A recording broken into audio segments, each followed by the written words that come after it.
Artinya ini bisa berkaitan dengan jaringan internasional seperti itu? Sangat mungkin ya, sangat mungkin karena kan kita nggak tahu. Sekarang kan bagaimana cara mengakhiri hidup seseorang yang menjadi sasaran itu kan bisa dengan berbagai cara ya. Yang pertama mungkin CCTV itu kan hanya merupakan satu alat bukti pendukung ya. Tapi yang paling menentukan ini adalah dari hasil pemeriksaan forensik. Jadi di sini kedokteran forensik, Mbak, itu adalah bagaimana menentukan penyebab yang bersangkutan meninggal dan waktu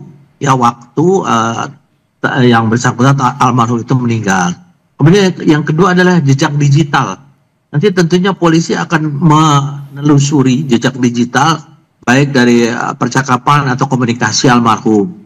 Kemudian yang ketiga, kalau kita lihat di TKP kan, saya mendengar dari teman-teman penyidik bahwa tidak ditemukan sidik jari lain, tapi itu kan baru informasi awal. Jadi akan sangat terlalu dini kalau kita mengatakan penyebab kematian. Yang jelas, yang bersangkutan itu kan meninggal dengan tubuhnya ada di mukanya dilakban, kemudian diselimuti dengan selimut ya. Kemudian juga tentunya dari CCTV itu kita lihat apakah memang ada gambar-gambar lain ataupun adegan-adegan lain selain dua orang yang masuk ke ruangan ke tempat tersebut.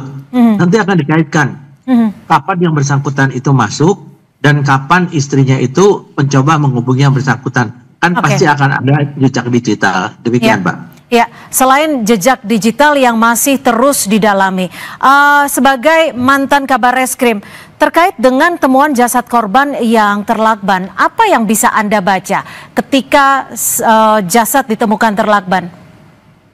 Ya, kita kalau lihat dari segitiga pembuktian, kan tentunya di sana harus lihat TKP. Yang kedua juga alat bukti. Alat buktinya, bukti-bukti ini kan yang sementara dicari adalah dari sidik-sidik jari. Kemudian yang kedua juga ada medical record. Apakah dari medical record yang bersangkutan dengan meminum obat itu, apakah ada dampak bagi kesehatan yang mungkin bisa menyebabkan hal yang fatal bagi kesehatan yang bersangkutan.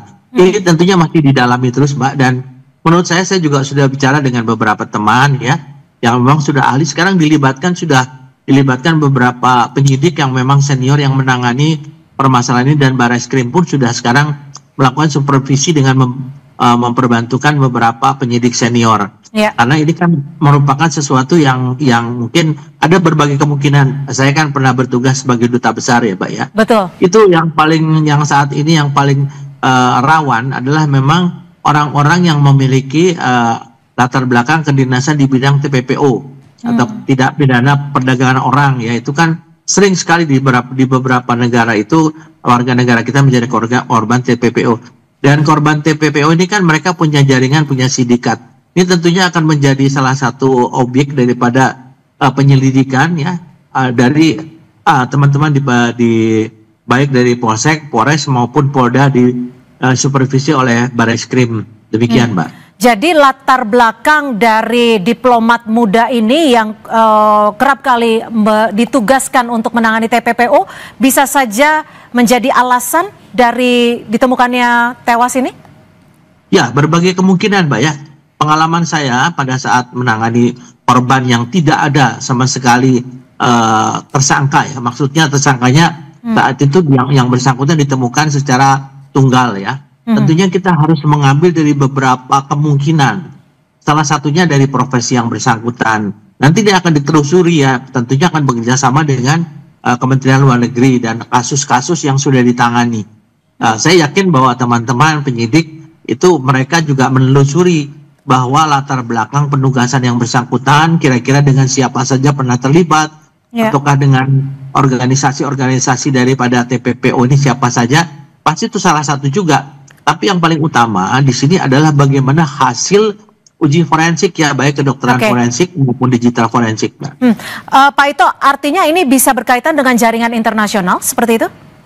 Sangat mungkin ya, sangat mungkin karena kan kita nggak tahu. Sekarang kan bagaimana cara mengakhiri hidup seseorang yang menjadi sasaran itu kan bisa dengan berbagai cara ya.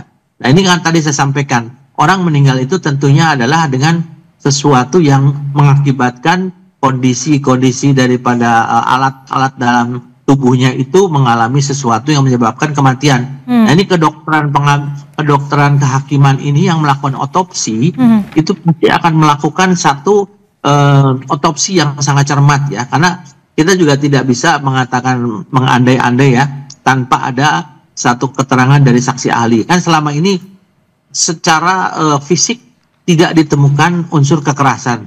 Tapi kan kita belum melihat apakah ada hal-hal yang membuat organ tubuhnya itu fatal sehingga meninggal, misalnya karena racun, apakah karena vitamin, ataukah ada obat-obatan. Ini yang tentunya sekarang mereka dari kedokteran kehakiman ini sekarang sedang kedokteran forensik sedang melakukan penyelidikan yang intensif. Pak Ito, kalau kita lihat dari rekaman CCTV saat pertama kali jasad ditemukan, ini kan bisa dikatakan tidak terlalu sulit untuk masuk ke dalam. Apakah nanti penyidik juga akan meneliti, mendalami terkait dugaan-dugaan, tidak hanya dugaan bunuh diri, tapi juga ada dugaan pembunuhan mungkin? Ya pasti ya, pasti kan tadi ya ada kecurigaan. Kecurigaan tentunya harus dibuktikan dengan fakta-fakta. Salah satu diantaranya adalah CCTV. CCTV itu kan kelihatan bagaimana orang itu masuk, kapan orang itu masuk, dan itu nanti akan dikaitkan dengan waktu kematian daripada korban ya. Kalau misalnya orang masuk ya, kemudian waktu kematian korban sesudah waktu yang dimana orang itu masuk, kan bisa disimpulkan bahwa korban itu masih hidup pada saat orang itu masuk ya. Nah, ini akan menjadi objek daripada penyelidikan daripada penyidik. Jadi antara waktu kematian dengan waktu dua orang ini masuk, kemudian dengan waktu istrinya menghubungi, kepada siapa menghubungi, kemudian orang yang dihubungi ini melakukan apa, tentunya ini akan ditelusuri terus, Mbak, sehingga kita bisa lihat daripada waktu kematian dan CCTV itu salah satu juga jam berapa itu memasuki tempat tersebut, kenapa mereka memasuki, apakah memang ada komunikasi antara istri dengan mereka. Nah, ini yang akan menjadi objek penyelidikan daripada penyidik, menurut saya demikian.